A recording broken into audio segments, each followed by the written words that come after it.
ఇక మిగిలిన డీటెయిల్స్ చూద్దాం. తానెప్పుడూ ప్రజలకు అందుబాటులో ఉంటానని మాజీ మంత్రి సబితా ఇంద్రారెడ్డి చెప్పారు. రంగారెడ్డి జిల్లా సరూర్ నగర్ కృష్ణ రెసిడెన్సీలో ఏర్పాటు చేసిన అభినందన సభలో ఆమె పాల్గొన్నారు. చట్ట ప్రకారం అభివృద్ధి పనులను తప్పకుండా సాధించుకుంటూ ముందుకు వెళ్తామన్నారు. తన వంతు కర్తవ్యాన్ని తాను నిర్వహిస్తానని స్పష్టం చేశారు. ఇందులో ఎటువంటి సందేహం లేదన్నారు. ప్రజలకు ఎలాంటి అవసరం ఉన్నా వెంటనే తనను సంప్రదించాలని తెలిపారు.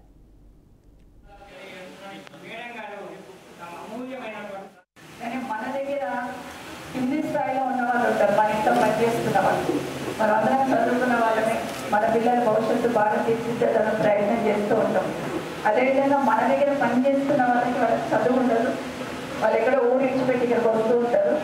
కాబట్టి వాళ్ళ పిల్లల భవిష్యత్తును తీర్చిదిద్దుకోవడానికి మా అక్క చెల్లెలందరూ మేము సహకారంగా వాళ్ళకి ఖచ్చితంగా చెప్పి వాళ్ళ పిల్లలు కూడా మోటివేట్ చేసే ప్రయత్నం చేయండి. ఆ భవిష్యత్తు వాళ్ళని తీర్చిదిద్దితే డెఫినెట్గా మంచి సమాజం ఏర్పడుతుంది. ఎందుకంటే వాళ్ళు కరెక్ట్ గైడెన్స్ ఇచ్చే వాళ్ళు ఉంటారు, డ్రైవర్స్ ఉంటారు, మన దగ్గర పనిచేసే వాచ్మెన్లు ఉంటారు, మన ఇంట్లో పనిచేసే వాళ్ళు ఉంటారు.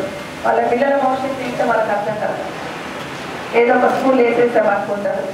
తర్వాత ఏంటంటే అట్లా ఖాళీ కొట్టుకోబోతూ ఉంటారు. కానీ మన పిల్లలు ఎంత ప్లాన్ చేసి పంపిస్తామో వాళ్ళకు కూడా చిన్న సలహా ఇచ్చే ప్రయత్నం చేయండి. తప్పకుండా వాళ్ళ భవిష్యత్తులో బాగుపడుతుంది. వాళ్ళకు మీకన్నా ఎక్కువ